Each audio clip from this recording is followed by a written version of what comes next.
Hey guys, welcome back to Maxplained, Dawn for Unification. Today I have another faction guide for you, this time for the Demon Hunters, not just the Demon Hunters. I will split them in two. So the first one here will all about be the Grey Knights, and the next one will be about the Inquisition branch. So the Grey Knights, what are the Grey Knights? The Grey Knights are part of the Ordo Hereticus, basically the inner safety, quote unquote, how should I say, branch.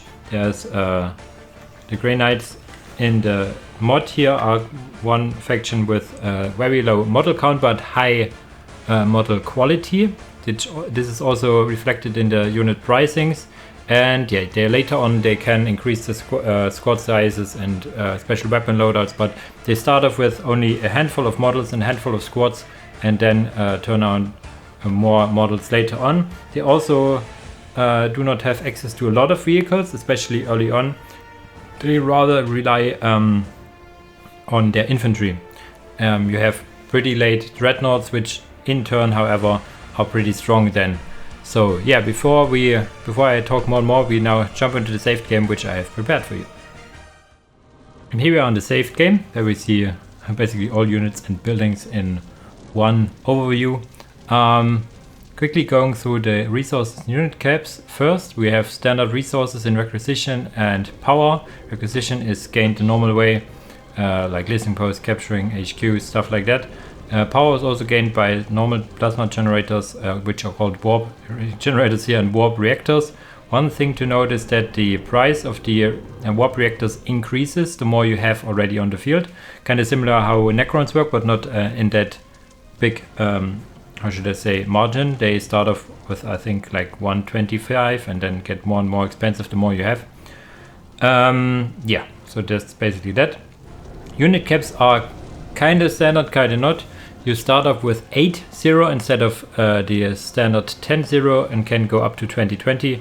The way you increase the caps is a little special. For infantry you have only one upgrade, which increases it by plus 5, but then you have the Teleportarium Orbitalis, which is your first building you build, your production building. Each of these production buildings increases your unit cap by 3. They have a total cap of 3 as well, so you can get plus 9 with these buildings, which is not completely recommended. And also your Inquisitor Command Squad, which is one of your early commanders, will also increase the unit cap by 1. The vehicle cap you can increase via vehicle cap increases. They are a little bit special that they also increase the durability of your vehicles, so they are not just unit caps, and sometimes also enable special abilities on your vehicles. They are also locked behind tier 2, so you cannot start some vehicle cap increases in tier 1, as it is true for other factions. Also, there's an add-on on your first production building, which is called the Heavy Duty Teleporter, which also increases the vehicle cap by plus 2. Okay, so this is the unit caps and resources. Now we jump to the buildings. The buildings are only a handful, as you can see here. You have your HQ where you get your builders, your first capping units, some commander units and stuff like that. Also a place where you get the unit cap upgrades. The add-on for them, you can see that in tier 2 gets these little cages outside, and further on the tier 3 and tier 4 and the tier 2 Titan research are all researches, so they have no visual effect on your HQ. Your production buildings are over here, production and research kinda. The first one is a Teleportarium Orbitalis, which houses all your infantry for Grey Knight kind of thing. You have so some special forces which are then mostly covered in the Librarium, where you have your Grey Knight Librarian, Terminator Apothecary, and your Tech Marine over here. So yeah, infantry heroes, but here's also one commander here, brother Captain Arthur Stern. And then you have the Domus Astra Telepathica, which is where you have all your vehicles and aircraft from. So that's basically that. There's some special auras for them. I think the Inquisitor Tower has an aura which looks like it is an regeneration aura, and the Domus Astra Telepathica also states mental clarity greatly enhances the psychic potential of all army members. Whatever this means, please tell me in the comment if you know. In terms of economy buildings, yes, you have your generators, which I already told you increase in price. Let's quickly check how much it is. If you have like no generator, you start off with only 125, which is really cheap, and it goes up by plus 20 for every warp generator. So it gets pretty expensive pretty quickly. And your warp generator is your quote-unquote pretty standard generator as well. Then you have a listening post, Imperial Icons, which are generally very strong. They have these mental sappy bits, which do a lot of damage, and have, if you upgraded them once, a little aura, which is the same, I think, from the Inquisitor Tower or a different one. Projection controller also not stated what the aura actually is, but has an aura around it. So if you need to defend, you can stand next to it for some bonuses. Yeah, this is partly because you do not have access to turrets, so your listening posts are a little bit stronger. Speaking of defense, the one defense building you have is the Purification Decree, which doesn't look very intimidating, but it really is. It has a relatively large area in which it slows enemies. There's also an upgrade you can get here in tier 2, I think, Protective Pentagrams, which makes that it also increases, it also damages units in the zone. If Protective Pentagrams research has been completed, the enemy also takes damage. And then you can add the little Exterminus Diabolus, basically some witch fire over here, which then increases the damage or also adds damage to them, which is behind tier 2. The big kicker is basically the slow, which is yeah, it's rather high slow amount, so it will yeah, it's more it's better than it looks like. For the first you think, just some kind of bad minefield, but it's a lot better. Requires the librarian though. Librarium, whatever. This is the buildings out of the way, and now we can jump over to the units. We have quite the arrangement of commander units here, but we start off with the builder units. We have the architect over here. The architect is the primary production building unit, limited to 2 for the Grey Knights. The big special thing about him is that he is considered vehicle, so it's a little bit more tanky than your usual production building, but it also has access to a jump ability, but no attack. So it is very mobile, because in the terms it has a little, it's rather slow on its feet, I was to say, on the floaty bits, but it can jump over terrain, and yeah, should be used whenever you have the time for it. Your other production building unit is the Grey Knight Tech Marine Squad over here. He is with the full loadout, starts off with a little lower loadout, lower weapons and everything, and only 1 unit.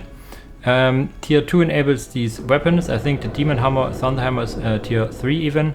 Grenades are very important. You can have an upgrade for grenades, so they are very good on him. And with the upgrade in tier 3, he can give him some servitors. This one is more the maintenance servitors. Yeah, repair and vehicle building, so it increases his repair rate. Then you have the weapon servitors, which are these range heavy bolter servitors, or a melee servitor with these evil saw and crab kind of thingy bits. So he is, because he's, it states heavy infantry. I thought it was changed to commander armor. I am fairly certain, but he is quite tanky and can be used in tier 1 to great effect. For ranged and melee capabilities, mainly melee. In tier 2 it changes, so he can get more melee stuff because he has these combi weapons, which increases its range capabilities quite a bit. So build them as soon as you can and use them in the fights, not only for the building capabilities. Now to the commanders. We have, as I said, a lot of commander-like units. We have the Brotherhood Champion, which is also your primarily capping unit. You get in tier 1 with a limit of 3. Should always get to 3 and be active around the map. And they have an ability which is called Cognitive Trance. They also detect, I think, and if you click it, they get infiltrated and stay for that for quite long. Cannot attack, but can be, yeah, how should I say, be infiltrated, so can save them and must be unattached, of course. Can stop this with the stop command over here. In tier 3 they get a teleport ability, and you have 2 sets of upgrades which increases the weapon or improves the weapon loader. This is the final loader with the melter gun and thunder hammer. Also increases the cost of the Brotherhood champion. It starts off with like 100 requisition, 0 power, but gets to finally 140 and 20. So not that much, but yeah, it's quite a good fighting unit on its own in tier 1. In tier 1 you also have access to the Lord Inquisitor command slot over here, which has the Lord Inquisitor over here. I think he starts with not a plasma pistol, but rather a bolt gun and a power sword. And yeah, in tier 1 he has access to 2 bodyguards, which is the Hell gun, basically better last gun, and the Flamer.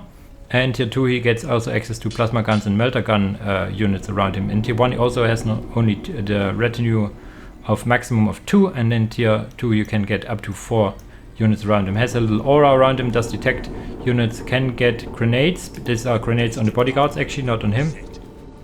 And then he has 2 abilities. The Emperor's Wrath is something that decreases damage taken and increases damage dealt. I think it's only him, not the units around him.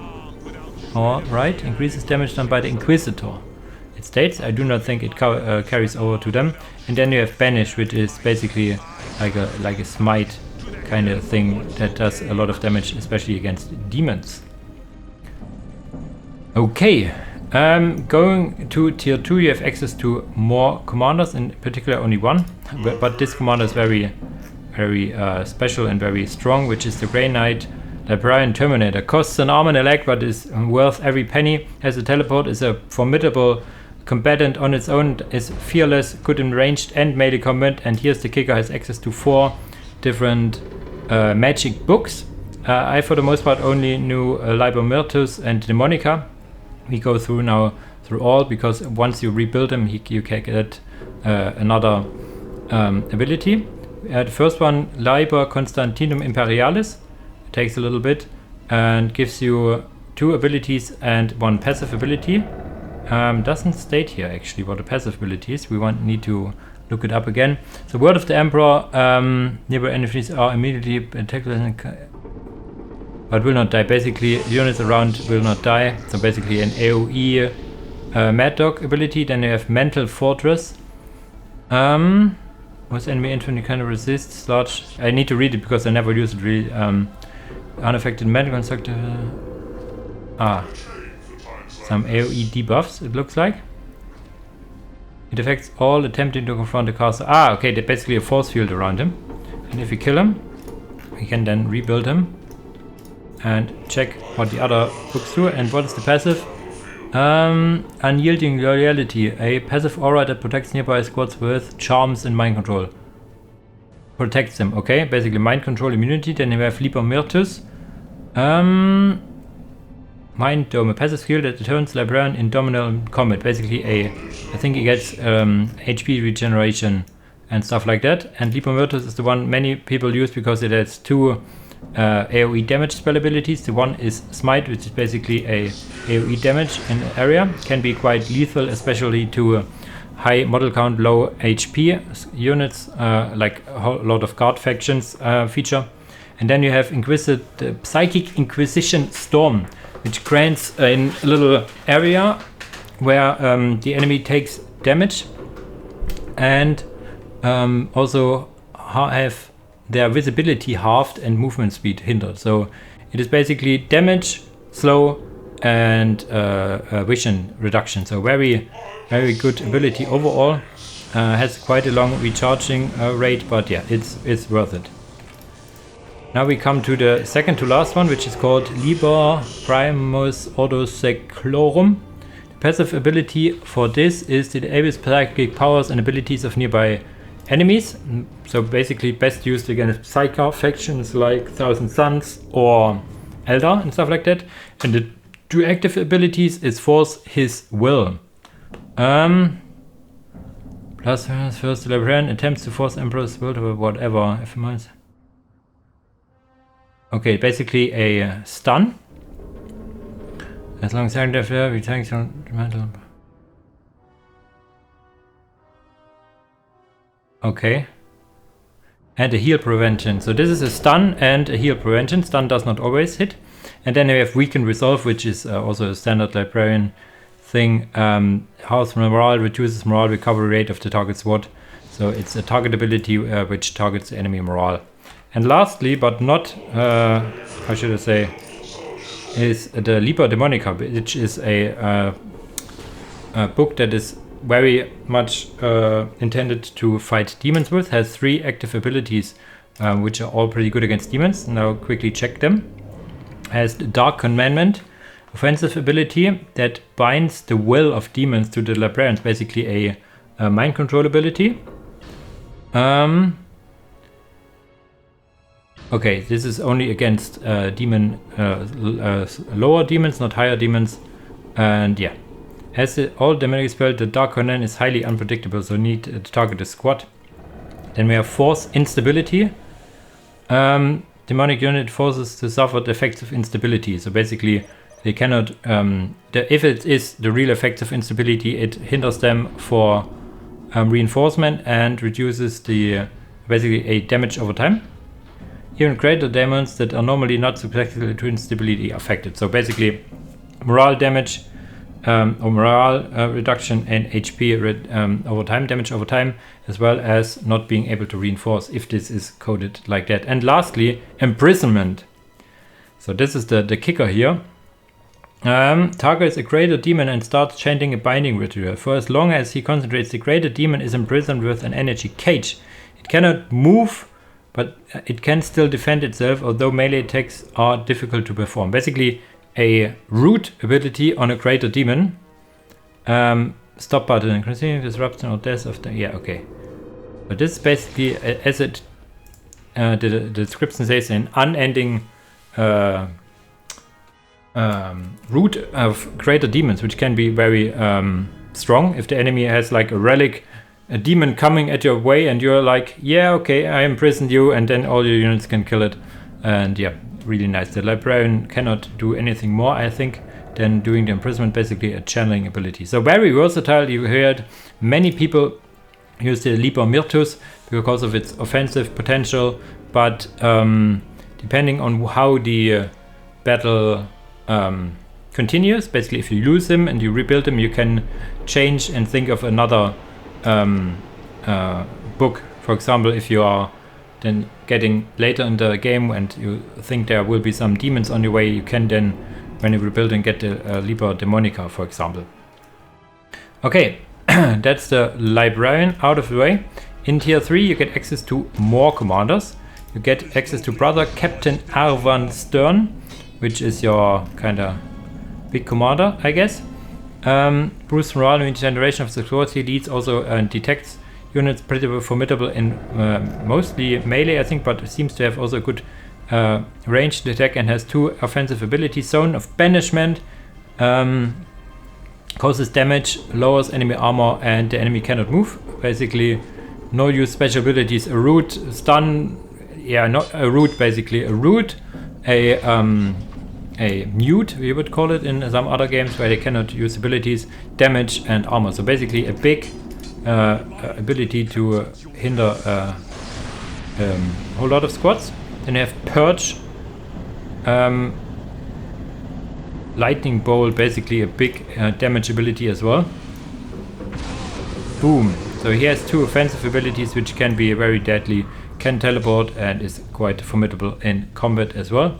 Then you have access to, I need to jump over to the Castellan Garan Grove. Why do I need to jump over? Because you cannot build Brotherhood champions if you have him, and vice versa. So you can only get him and not the other one.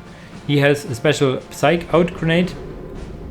Damage is devastating against Psychers, but Psych Out weapons are useless against non-psychic targets.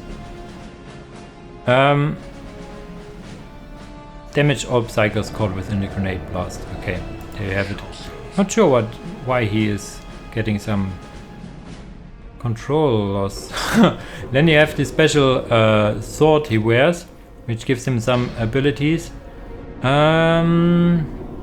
Damage, the blade damages all units found in its path in a small AoE, so it's an AoE attack. Consumes health, so reduces maximum health, it seems. Possibly avoid huge blasts. Additionally, the blade apparently Further increases bonus improve life leeching, temporal invulnerability, and more. When temporarily distracted. Yeah, this is here. You lose sometimes control over him. So that's him. Also in tier 3 you get access to the Terminator Apothecary. I think it's tier 3. Basically a beefed up Apothecary, which is unbreakable. I do not think it has an... yeah, it's only the regeneration only applies to the squad he leads, not an AoE heal aura than a normal Apothecary has, but he has the healing touch, which is basically a targeted heal ability and can also teleport. And then last but not least in tier 4 you get access to Kaldor Drygo, basically big old guy I do not know the lore about. You can tell me in the comments. I just really look at the shield and thought he has really awesome unit, I have to say. Tier 4 requires also a relic and has the ability Zone of Banishment Purge, which is similar to Captain Arvan Stern, and is basically just a big guy with a lot of fighting capabilities, good in ranged but best used in melee. It says it has ranged attacks. He has ranged attacks, probably Psychic Blast and stuff like that. Similar to Mr. Stern over here. Can also teleport and detect. Has also a big banner on the back stating his name if anybody forgets about it. Okay, so this is the commanders. Now jump over to the units, and you see the infantry units are not a lot of different units, but they are all very special and very good. You start in tier 1 with the the possibility of 2 squads. One is your Grey Knight Interceptor squads, which is basically a jump squad, but it teleports. Start off with 3 models at the start and can get the Interceptor Justica in tier 2. The Nemesis Falcons over here, which are good against infantry and demons, you can get in tier 1, and in tier 2 you can get the Thunder Hammer, which is basically the opposite, good against vehicles, buildings, and also states enemy morale. They can have access to Melter Bombs in tier 1, but the Melter Bombs aren't as strong as other Melter Bomb variants, so you cannot just chuck one to kill a turret or a listing post, so they are just some added benefit.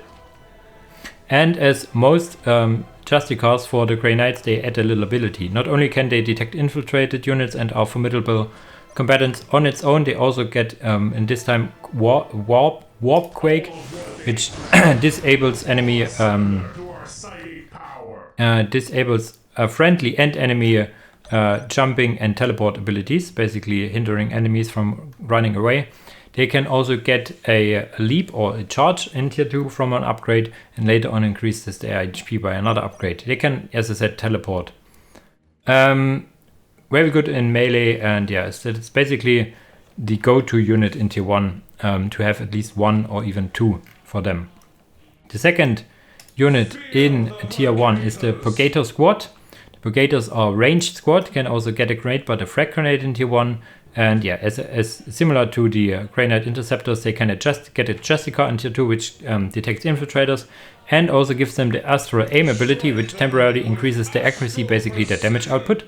They can get an Incinerator in tier 1 and a Psyken in tier 2. The Incinerator is not only good against enemy morale, but also has some minor armor penetration, so it can also deal good damage against vehicles. So you have some sort of anti-vehicle with it. And the weapon loadout for both of these starts with only 1 weapon, but later on the line you can get an upgrade which increases your weapon loadout capability, basically.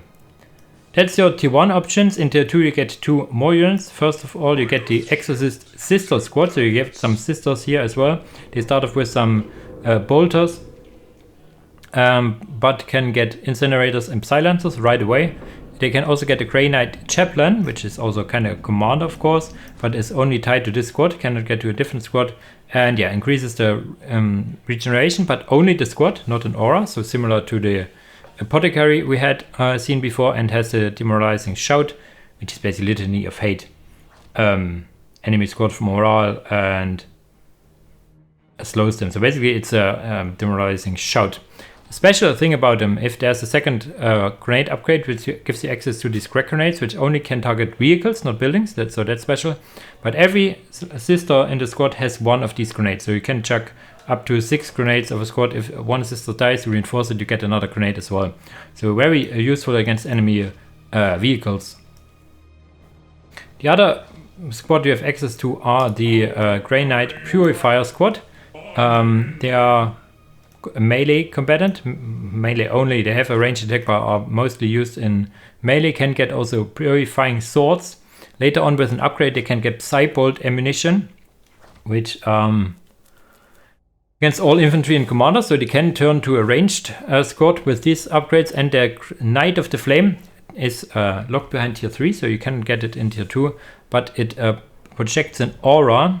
Boosts the morale, grenades elites, equipped with vector field, protects nearby infantry units from ranged attacks. So this is a big kicker. Very good if you're starting to get a big infantry blob in tier 3. Give them the Knight of the Flame next nearby and they take less damage. Detects, of course, as all the Justicars do. And can use the ability Cleansing Flame, which is basically an AoE flame ability. And they have these Efferent Brain Mines, which is a normal grenade they have. Damages enemy infantry and stuns them temporarily. Boom. There you go. Very nice, very nice.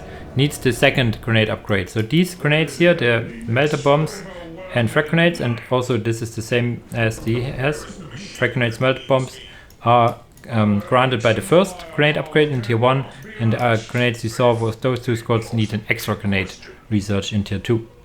In tier 3 you get access to the Grey Knight Terminator squad over here with their long force weapons. They, as all the Grey Knights start off with a lower model count but can be increased, have access to the, of course, the Terminator Justicar with the attacks, and also enables ability I will talk to soonish. Has an incinerator and a Psy-Cannon with these similar effects. Psy-Cannon is basically good against all infantry and commanders, whereas the incinerator is also good against morale and also has an anti-vehicle capabilities to it. They have two abilities. They start off with the ability Hammerhead. I think that's true. Invoke Nemesis, yeah. Hammerhead.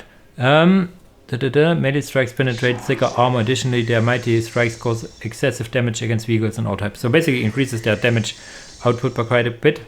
Also gives them some anti-vehicle capabilities, it states. And then you have the Nemesis, granted by the Psyker here, the Justicar, sorry. Generates some psychic energy that tortures enemy. Basically an AoE damage as well. But really nice effect. You can see the souls over here, really nice. They can also jump, teleport, because they are Terminators.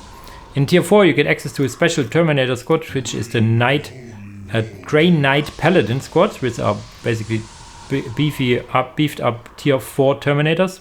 Really like the models and effects they have. They start with one ability, which is Purification, which makes all enemies suffer. There's no effect in building, so basically also another AoE damage ability. So you have a lot of offensive abilities. And then you have the Paragon over here, which also can detect and basically works like the Justicar for the other squads, which gives them the Sanctuary ability, which costs also some requisition. Allied units within the Sanctuary are invisible to the eyesight of the enemy and reveals enemy infiltrators. And Warp Spawn also have senses hindered. They cannot completely lose skin sight.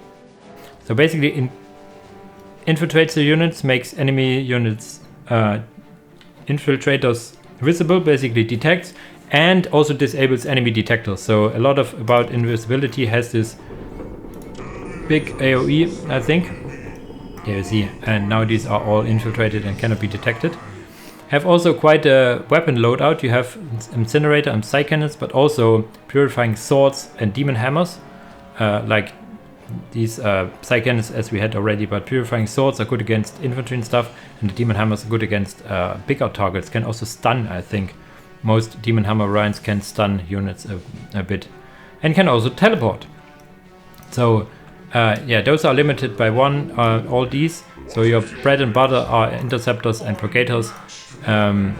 I have seen builds where a lot of Interceptors work quite well, so do not go only for these Brigaders because they can tie down into melee. You want to have at least one Interceptor squad out and about. You can get them also really early because you do not need additional add-on, just your first production building, getting them and then teleporting them over and be a nuisance. Okay, these are your infantry. Now quickly jump over to the vehicles. So you see I have divided them into the walkers, the kind of track vehicles, and then the bigger ones. The first vehicle you have access to is the Vortimer pattern Razorback over here. Has a big flamer on top and a storm bolter in the front. Can exchange the flamer with an assault cannon in tier 2 and a silencer in tier 3, as well as a las cannon in tier 3. I think I do not see. Yeah, the las cannon isn't tier 4 anymore. Has access to smoke launchers with the second vehicle cap increase ability, I think, and also has the 100 killer missile, which gives you basically big artillery kind of ability, which is, I think, locked behind the fourth vehicle cap increase, but you can also see this in the tech tree later on. In tier 3 you have access to a lot more vehicles. You have access to the Critical Damocles, which is a support tank which can sense a map, which locks them in place but gives them detection out all around, and also have access to orbital bombardment, which I will not use it, but you can see here if you then here it's rooted in place. I think you can also stop it to make it move again. No, it is stopped here for the duration and has some detection capabilities. Also in tier 3 you have access to the Inquisitorial Predator, which is a predator with heavy bolters and flamer. Can get a plasma cannon in tier 4 as well. And also the Inquisitorial Vindicator, which is a low ranged high impact artillery unit, which is also has some more additional storm bolters on top. Gets also the smoke launchers with the second vehicle cap increase. Tier 3 also gives you access to the more or less normal dreadnought over here. Has some flamey bits, some heavy shooty bits, and this hand. So it's very versatile and can get a different weapon loadout, I think. The autocannon you can get right away, but the plasma cannon and the las cannon are locked later down the line. In tier 4 you get then access to these Venerable Dreadnoughts. These are limited to 1, so you can either get the Venerable Assault Dreadnought or the Venerable Hellfire Dreadnought. The Venerable Assault Dreadnought, as it states, is more about melee or short range, but has like this dual heavy bolter and this evil hand over here with a flamer on the bottom. And interestingly enough, you can have all the upgrades. You can get an incinerator to a Psybolt bolter. You can change this to flamers, and once you change it to flamers you can click again to change it to multi-melters. Similarly, the Hellfire variant, which starts with a dual autocannon and a bolter over here, can get a las cannon on the left, I think, replaces, let's see what it replaces, and the missile launchers on this side. But also if once you have the las cannons, you can then exchange the las cannons again to some plasma cannon if you need to. So you quickly see what is exchanged over here. Yeah, the left side here, and then the missile launchers replaces this one, but you can pay extra to have some plasma cannons here as well. Tier 4 is also the tier where you get access to another unit. This is the Redeemer, which is basically a super heavy unit, so it's an additional relic unit, you could think of it. Costs a whole lot to build, but can be deep striked, has like flamers left, right, and big bolters on the top, some melters on top as well, so very versatile, can transport units and use the machine spirit ability to increase its durability. I will talk about the flyers later.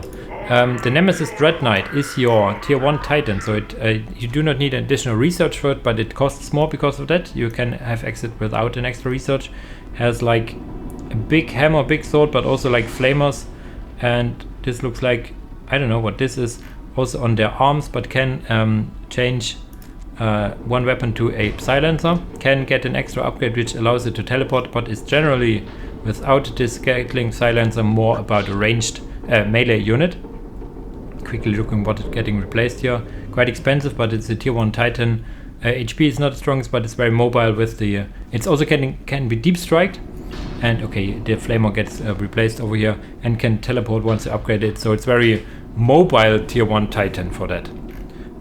Your tier 2 Titan here is this absolute beast of the Titan, Psy Titan over here, one of the best tier 2 Titans there is in Unification. In general, it has this field, has a lot of HP, is relatively fast, has a lot of weaponry, has these big weapons at the side, has a weapon at the top weapon at the side, and also has some Psy blast from its hands. So quickly Also protects a Shroud of Terror, strongest will break, so basically a morale drain aura. Also on it, firebolts of concentrated torment manifested as spheres of darkness that eat the light of living creatures. So Jesus Christ, these descriptions. So it's quite a big unit, one of the best titans, as I say, has some abilities. The quickening basically, I think for others it's called differently, basically gives them a get out of jail free card where you click it and then you can move faster and also knock back units next to you. And then it has more abilities over here. The Death Pulse causes random lasting effects including low morale and stuff like that. So it gives a big pulse around it. And it does various debuffs to enemies around it. And then you have the Necrotechnica. Re-knitting shattered armored and broken machinery. Basically increases a great portion of damage suffered. Basically has a little auto heal as well. So this lad is not going down easily. So once you see this, normally the game is over. Okay, before we finish here, we jump to the flyers. The first flyer is the Stormhawk Interceptor, which is available in tier 2. The special weapon here is locked with the Inquisition branch, so you are stuck on what you see here. It has these bolters at the side and has these cannons at the front, which can be changed to Krug missiles or frag missiles, I think, and this is autocannon. So it has missiles, an autocannon and 2 heavy bolters. These missiles can be changed to what you need, basically. Relatively frail and expensive, but has quite a long range and is very versatile. So that's the trade-off over here. And there you have the Storm Raven, which is your relic unit. So this is your super heavy, your tier 1 Titan, tier 2 Titan. This is a relic unit, the Storm Raven.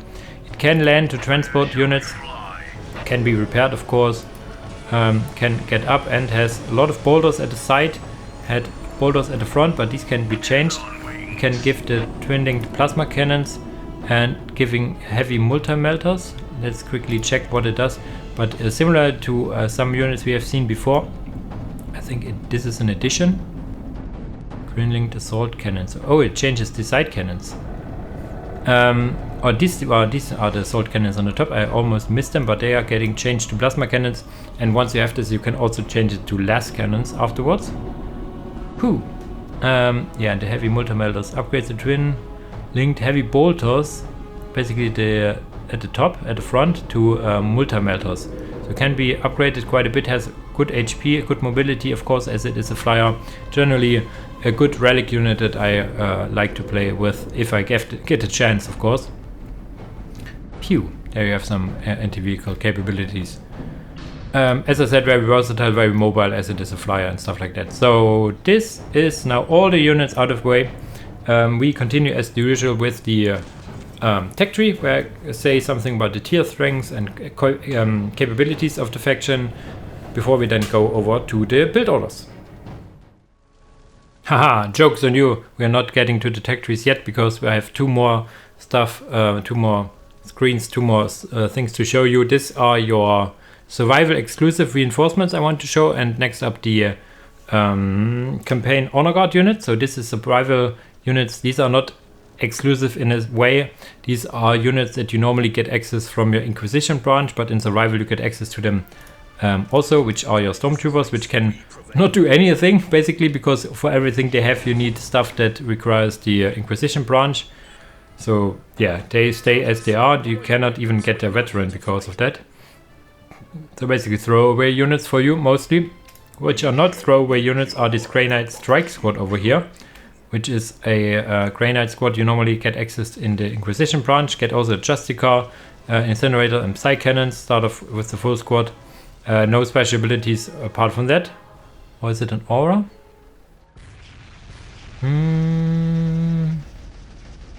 I'm not sure really. Probably an aura from the Justicar, which doesn't state. Yeah, the Whirlwind Hyperius is also a tier 4 unit, normally from the Inquisition branch, basically a Whirlwind. And then you have another Land Raider, this time the Land Raider Phobos. Land Raider Phobos is more about anti-vehicle, has some twin glass cannon at the side, and this looks like a big bolter at the front, but yeah, good against vehicles, can also load up units and use the machine spirit ability. And lastly, you have access to turrets, like these flamer turrets, okay, purgation turrets, basically flamer, and can be upgraded to multi-melter turrets. So these are also survival exclusive. And yeah, and next up we look at the campaign honor guards, which are also special and nice to see. And here you see all the campaign honor guards. Yeah, let's go through them. You have access to another prototype champion, basically an additional prototype champion to the 3 you have normally. Then you have also this Grey Knight Apothecary, which the name and the icon is like the Apothecary from the Inquisition branch, but the abilities apart from the teleport are the abilities of the Grey Knight Teleporter, the Grey Knight Apothecary. So that's that. Then you have also access to the Knight Librarian, Grey Knight Librarian Terminator. It is, however, with all the Libers here. Normally they require the Librarium. With those you can get it right away, so this is a benefit. And then you have access to the Grey Knight Chaplain, which is basically the standalone variant of the Chaplain you normally get from your sisters. So you have another Chaplain you can then attach to whatever squad you want, which is the big kicker of this, of course. Also has these demoralizing shout. And you have access to some stormtroopers and bodyguards. Those are not the same variant as you have in survival, because those do not have squad leaders, but they start off with both grenades research right away, and you can get flamers. If you get Inquisition, you can get more weapons, but for the Grey Knight branch choice, you only get flamers. But at least something more than your survival reinforcement variants. Then you have also access to these Purgators, which are basically Purgators, but do not have a Justicar, but start off with the grenades research. And I think they can get the Psy Cannons right away, if I'm not mistaken. On the other side, you have a Grey Knight Strike Squad, which is basically a strike squad from your normally Inquisition branch without a squad leader, and can have access to an Incinerator and Psy Cannons right away as well. And then you have also these Grey Knight Terminators, which is also again normally your Inquisition Terminators with Incinerators and Psy Cannons, but no Justicar or Paragon or whatever. And then you have here the Grey Knight Paladins, also without a Paragon leader, but access to all weapons right away, I think. And because you do not have the Paragon leader, you only get a Purification research. And a big unit over here, of course, is the Randable Assault Dreadnought, which you can get additionally to another Assault Dreadnought later on. So having this big unit out basically lets you win most scenarios with a rush in the campaign. Very expensive on the meta map because of this, because it's so much better than, let's say, a normal vehicle you get access to as a honor guarding campaign. So big kicker is this lad over here. So with these all units now the way, we now will jump into the tech trees. And here we are in the tech tree document, where you see every unit and research and whatnot on one fell swoop. What is important here is maybe some of the researches. You see here the grenade research you can get in tier 1, and then the second grenade research in tier 2. You see that the vehicle researches are all in tier 2. And these are the 2 weapon upgrade researches for your Brotherhood Captain. And yeah, the upgrades for your infantry are these. This allows you more Grey Knights in a squad, and this one allowing you more special weapons in a squad. And these are the Psy-Gold ammunition research you get for your flamey melee units over here. In the Librarium, I also told you about the upgrades for the Inquisitor Command Squad. These are your thing that has effects on your Purification increase and your listening post, I think. This is the charge upgrade for your interceptors. This is the upgrade for your Tech Marine, and this is the armor upgrade for all your units. This one is the teleporter upgrade for your big old tier 1 Titan here, the Nemesis Dread Knight. And that's basically it for the upgrades over here. Now quickly talking about tier strengths. Grey Knight start off very good in tier 1. The only downside they have is their low squad count, but this can be made up for with the use of Brotherhood Champions over here, because they are single entity models which can be good on their own for most part, if you send them on their own die, of course. But let's say if you want to tie up a ranged squad, you can have them separated.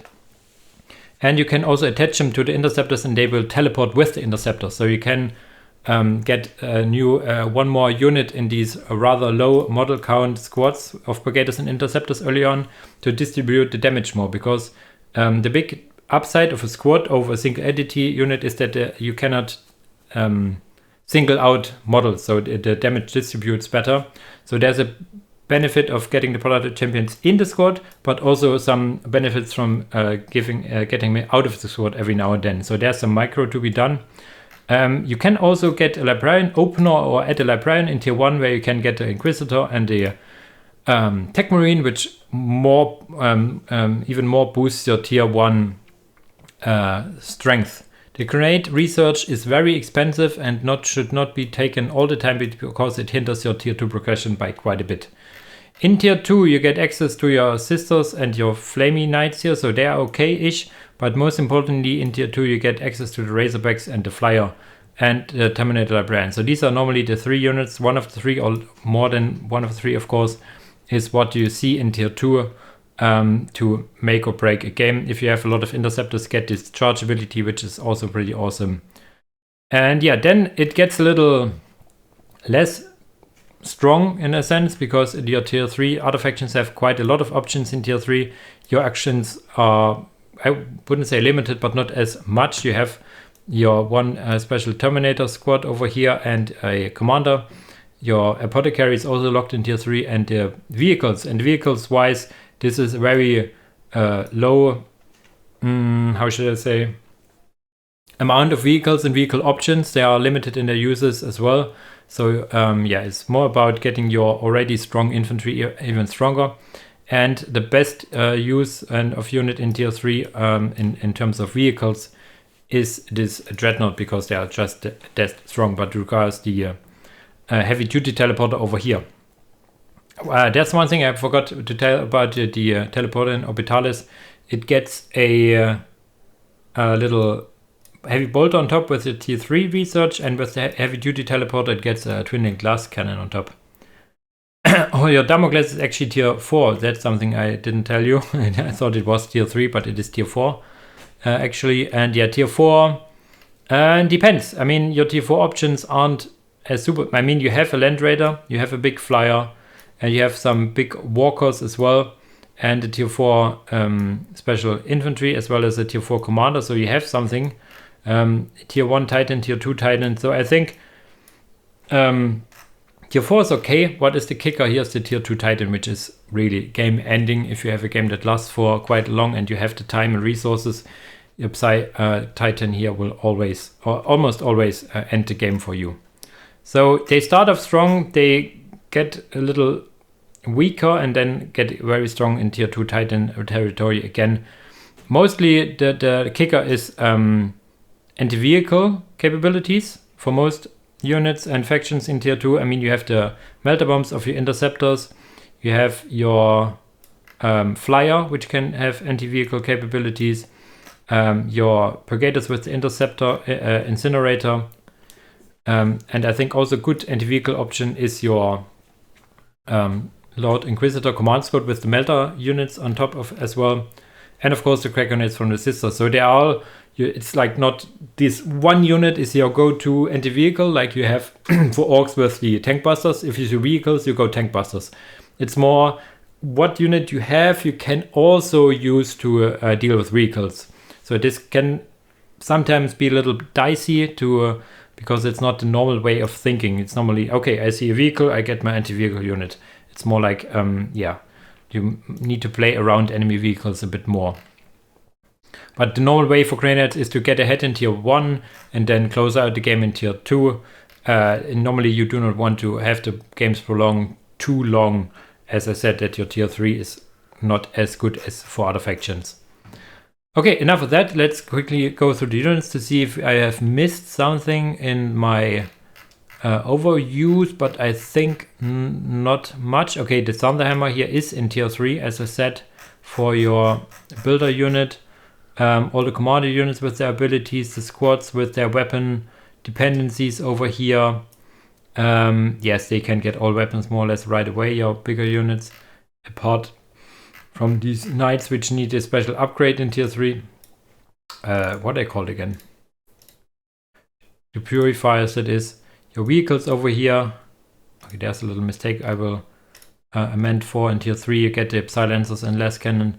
These weapons here on the dreadnoughts are in tier 4 and 1, and here, yeah, the autocannon, even the plasma cannon is a tier 3, which is nice. All your other units around here, flyer units, and then your honor guard units, I told you all about them already. So this is now the Techtrees out of the way. Now quickly jump over to the build orders. And here we are on the build order document. As usual, you can get access to all my documents via the link of my Google Drive in the description. The standard build order I have here, which I would call the standard build order for Grey Knights, is like getting a second builder to increase the building speed of your Teleportarium Orbitalis, and then the 3 Brotherhood champions here to get some map control, and then either get a interceptor or purgator. And a generator, of course, because those lads cost power to get and power to reinforce. So you always want to have a generator. I would prefer, in generally, interceptors, because they are mobile and can harass the opponent pretty well. There are some things that the purgators can do because of the range capabilities. But yeah, I would recommend to get interceptors first and then add 2 more squads. Not only 1, but 2 more squads, because as I said, Grey Knights are considered very strong in tier 1. So you want to make use of this and of getting like more and more of these range squads. Not getting the grenade upgrades, because the grenade upgrades would hinder your tier 2 progression by too much. So having just a good force to play around with, which then in tier 2 can get like the Jassicas and all the upgrades to benefit them. So giving you a good bunch of infantry in tier 1. There's also a librarian opener. The librarian does not allow you to go to tier 2, so that's why you want to add the Teleportarium Orbitalis later on. But it can give you a good start with the Inquisitor Lord and his bodyguards, and as I said, with the Tech Marine here, which is on its own quite nice combatant. And it also allows you to get a purification decree, which, as I said, is really nice with the slowing. So it can be used like semi-offensively to next to a relic, for example, or some contested points, allowing you to set a foothold over there. Later, of course, you want to add the Teleportarium Orbitalis and get an interceptor or a purgator. And this time you want to get a grenades, because you get grenades on your Tech Marine here, frag grenades and melter bombs, and you get also grenades on your bodyguards, so, and of these squads. So there are a lot of units benefiting from the grenade research. So this time I would recommend it. You can also skip it and skip one more generator over here to get a quicker tier 2. So this could be an adjustment of this build order. Then I have the interceptor with melter bombs, very situational, as I said, because in comparison to the first one, you need an extra generator to go to tier 2, because this research is so expensive. Can be good in some circumstances when you want to end the game in tier 1, where you do not like to play a tier 2 game. Yeah, very dicey. You want to, once you have your points, also add your Prato champions to these interceptor squads to increase their fighting capabilities. Can be good, can not be good, depending on the enemy matchup, basically. If an opponent has a unit that can deal with interceptors well, then yeah, this build will not work, basically. And then you have a tier 2 rush, and I say it again and again, with all the tier 2 rush, you're very susceptible to enemy aggression, so not always recommended tier 2 rush. Works very well against the AI, of course, because the AI seems to tend to be a little bit passive. Yeah, and as usually finish up this guide with a replay. I actually need to go through my replay little library I have. I have quite some Grey Knight games, so I think I will have a game of another player playing Grey Knight, other than me, that is. So yeah, we will see us in a replay soon. And here we are in the example replay, where we have Mr. Bluetooth as Death Guard versus A1 Kenobi playing the Grey Knights. A1 Kenobi I've seen a few times playing Grey Knights, so he plays them frequently. So let's see how he uses them. If he uses them as I said in my guides or are totally different, we will see. So he goes for the double architect into the Bloodroad Champions. I think he has it on Overwatch, yeah, that's why it's not 3 in a row. And goes for the Teleportarium Orbitalis and will go probably also for Generator somewhere, sometime. There we go. You really need to open with the Generator. And he also likes to open with Interceptor, so we will probably see that as well. There you go. So the stick and stone I was trying to say, so the basic opener has the Bloodroad Champions all around the map here. Let's see where he orders them actually. Goes for this point first. Immediately he can build a listening post with those. And interceptors are out. Going for the outer points first, not the middle. Interesting. And okay, he gets one Brotherhood champion to the interceptors, as I explained in the guide before, to distribute the damage and yeah, making the squad at least a little bit bigger. Okay, could now let the Brotherhood champion detach and get this, but okay, he teleports over and will probably go for the decap. Yeah, nicely done. So he immediately uses them very effectively. Has his points, his own points on the as captured and decaps a point, which is brings you a little economy advantage early on. And yeah, staying busy with the Brotherhood champion, building up. And yeah, that's basically your early game where you want to make the most out of these interceptors. Not sure if running around after some cultists is the best use of them, but he got already decap, and there's a Plague Lord you want to avoid, because the Plague Lord and commanders you cannot really deal with as efficiently, because yeah, they can regenerate and your models are pretty expensive. He teleports now over here. Maybe can kill Poxwalker Slave. You could go for the listening post, but it takes quite a while, and there's a Nurgle Lord on the way. A few hits of the slave, almost dead. You see also some cultist harassment over here, and he goes for Purgators second. Okay, so these Purgators probably can deal with those. Yeah, we just need to make sure to not engage this Plague Lord over here. Purgators are now out, and will probably, yeah. These are Nurgle cultists, but still. This point is also getting upgraded, nicely done. This Brotherhood champion is not moving. Okay, as I speak he is. On the other side he's trying to kill the listening post, but is not able to, because there's the Poxwalker Slave repair and the Plague Lord. Your building damage is okay on these interceptors, but not super high. So you want to make sure that you kill the repairing units as you would. Getting now basically all his points. And yeah, this is a very important point to upgrade, because this is a point of contestment. There's also like the argument, if this is contested, might as well upgrade the points behind so you can get the economy for longer. But yeah, you also want to have some defenses over here. Okay, these cultists, they chose a bad path, I guess. He even goes for the incinerator. Incinerators, as I explained, are super expensive. So he delays his tier 2 because of that. So little difference over here. You could call it then more of a heavy tier 1 play, which you can always do. I mean, I myself like a good timed tier 2, but you could also play a longer tier 1. Going now for the third fort, and I suggested you in the video to go for 3 squads in tier 1, because your tier 1 is basically where you are the strongest. These Purgators should either move here and defend, or move here and attack. For the attack they go. Question, how does he defend this? There's still the cultists and the Plague Lord. Plague Lord eating the shots over here. There, the Purgators, he could try to defend this over here. He's still being aggressive over here. There's the upgraded point. More Poxwalker Slaves being absolutely nuisance, keeping it alive longer than he would really like to. The incinerator will make short work of this, however. And on this side, the Imperial icon is still up, but he peels off some models in the meantime, I guess. Yeah, it's you need to retarget. If you target a commander, you will not bleed off models of the opponent. You can retarget your turrets and listening posts to actually squads.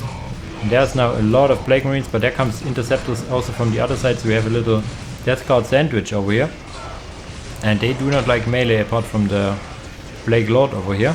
Even the cult is going to melee versus the Brigaders, which is nice. And yet interceptors attacking more and more. There goes down a model or two. How much are they? There are still 2 models and the Brotherhood champion. We need to run away for now actually. Okay. Decapping the point is Mr. Blue Dude, and A1 Kenobi slips up here with the micro bit. Should decap here, not go for the attack, he should decap. Running around in circles, getting now the grenade research, and okay, you have a librarian here, so he goes for the Tech Marine and also the Lord Inquisitor command squad while sending his lads over here. So basically going for a extended tier 1 play. Here you see the Tech Marine being absolutely okay. He has command armor, he changes to heavy infantry if he goes for those guys over here. Well, it's maybe one of the upgrades. Maybe this is a little bug still. Need to look into it. Maybe the armor class changes or something. Tier 2 after the Inquisitor, so he goes for a prolonged tier 1, but then also wants to go tier 2 at some point, which is nice. Grenades are finished. You can see it over here. These Brigaders still alive, but he lost his interceptors, it seems.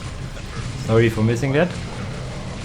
But there's the Inquisitor commander going for these lads with hell guns, which is probably the right choice. Brigaders on this side running away. More grenades, this time from the Tech Marine, using also a melter bomb on the listening post. You can see how well he is with the grenades. That's why I suggested you to always go for grenades if you go for the Tech Marine. Very versatile and can be very effective. Basically running around in circles now. Brigaders, this is the core problem with Brigaders. They need to stay away from melee, which is a big downside. So you normally want to open interceptors because you can just try to melee down to your opponent, especially now that you have some melee units. Even the Plague Marines going into a more or less point blank range.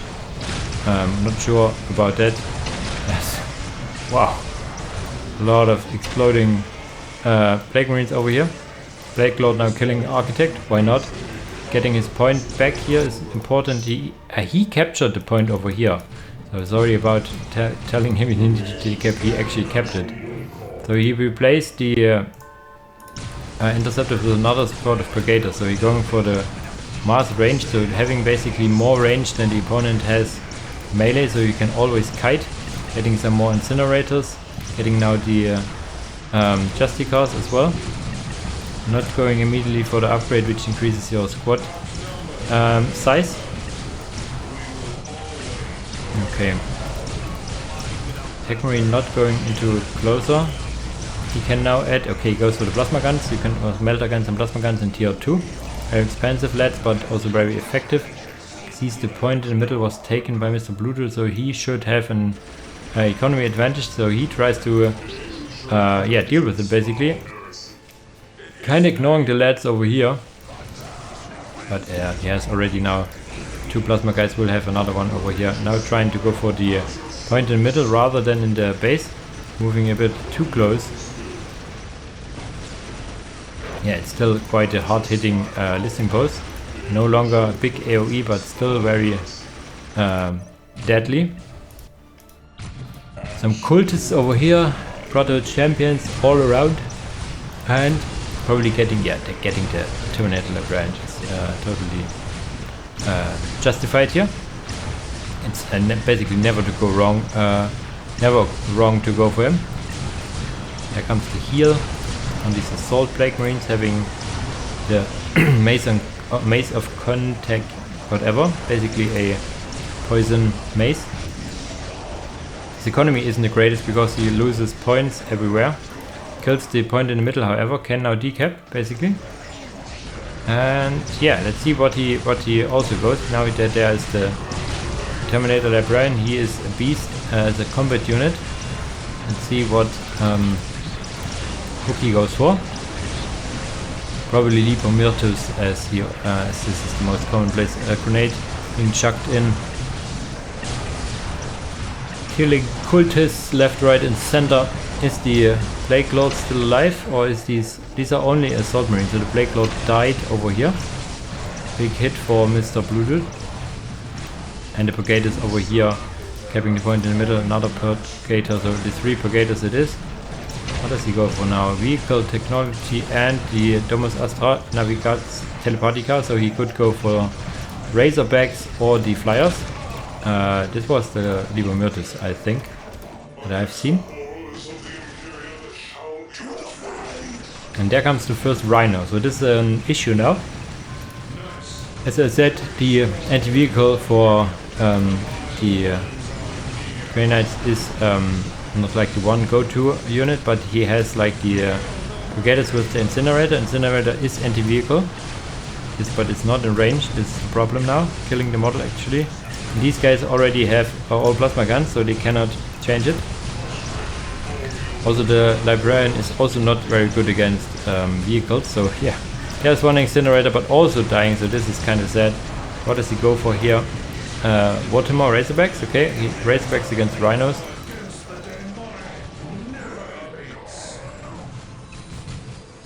But they get their anti-vehicle also only in tier 3. Yeah, Brigaders shooting at Rhinos. Rhinos shooting back. Now the Razorback comes. Flames against the Plague Belcher, so it's like Flames versus Belching. There comes a big AoE attack, so it is the Liber Myrtus. A slow damage and side range reduction over here. And you can see the slow being active on these already really slow Plague Marines over here. Some more flaming on these Rhinos. Did one Rhino actually die? Brigaders, the Justica Brigader will not be able to go into a Razorback, was a nice idea, but his economy is really low as he was not able to capture his relic again. Is this still this AoE attack? Jesus Christ. Also a 360 attack from him. What is he going? Is he stunned? Or is he trying to teleport? Okay, he teleported out. There comes in Brigader Justica. And those go now for assault cannons. Assault cannons deal in general more damage than your Flamer with single targets and stuff, so they are probably better to kill these Rhinos. These Rhinos do take some damage from them. 2k HP and 160, but damage is enough. Keeping his point is important. Also getting now the point, his relic basically, and needs to make sure that the middle point is actually contested over here. There comes the cult, some cultists against the Proto Champion. I guess the cultists win because they can reinforce. Watermore Razorback number 4.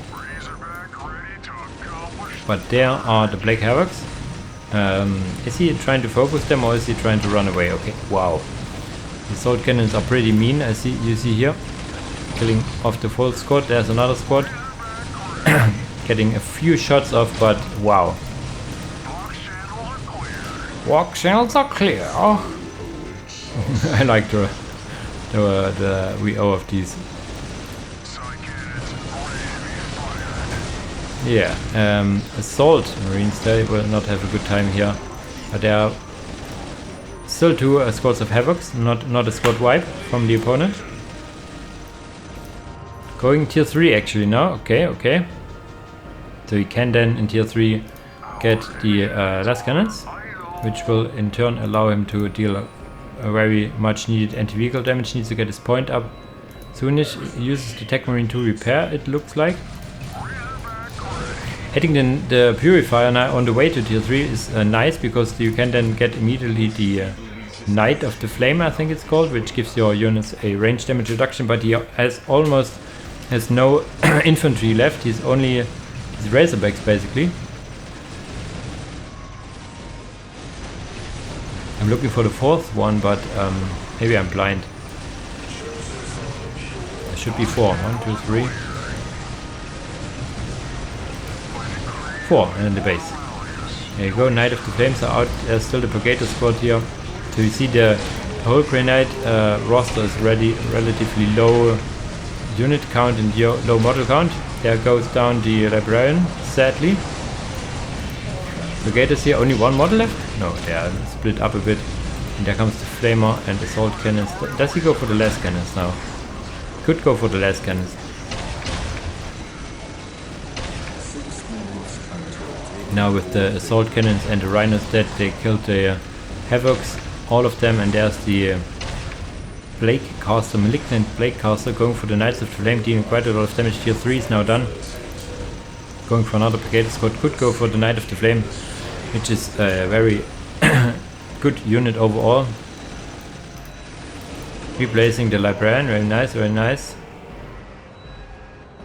Another Brigade squad is now out. I mean, as I said, you have a lot of limited squads instead, except for your Brigaders and Interceptors. So there you go, Interceptors against Rhinos, obviously not a good choice. So that's why he goes for Brigaders, I guess. What does he go for as well? Oh, Castellan Grove. I haven't seen a game of him. A cast basically.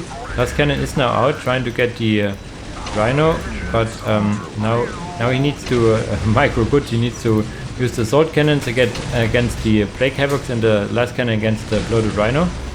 And yeah, the last cannon is going down for now. Castellan Grove is now out. A lot of dead Havocs, and those are not as cheap as they used to be. So look at them go down.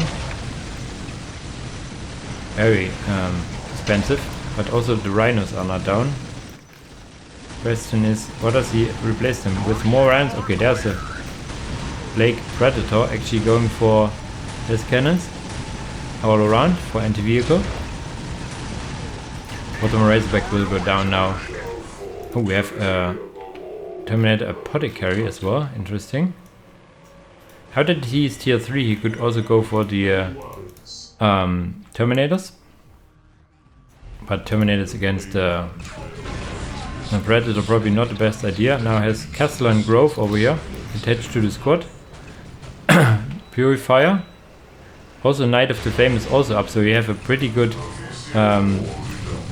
unit composition over here. Terminator Librarian Apothecary actually has some silencers, it looks like, which is really nice. Knight of the Flame and Castellan Grove going for the Razor.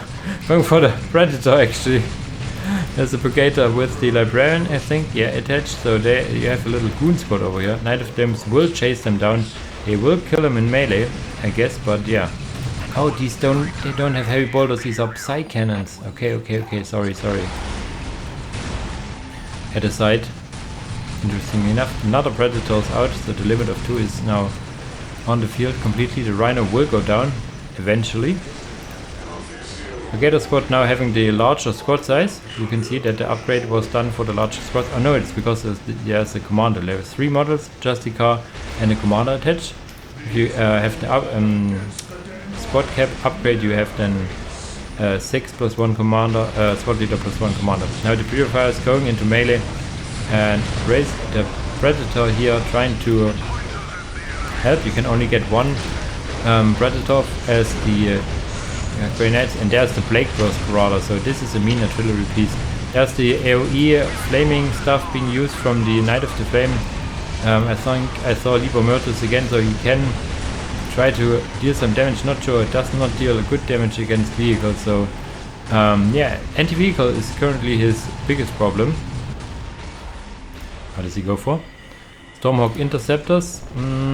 I would have just liked to see more of these Razorbacks with less cannons. I think this would be the way to go.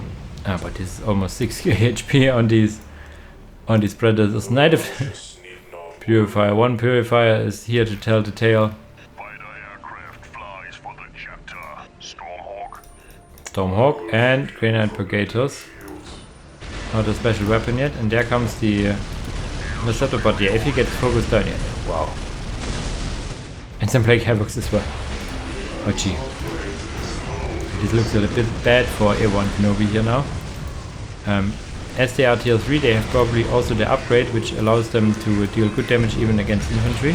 There was one smite used, it doesn't look great, but these have a lot of HP, so this is the reason why it doesn't look good. It does look game changing against factions with low HP counts.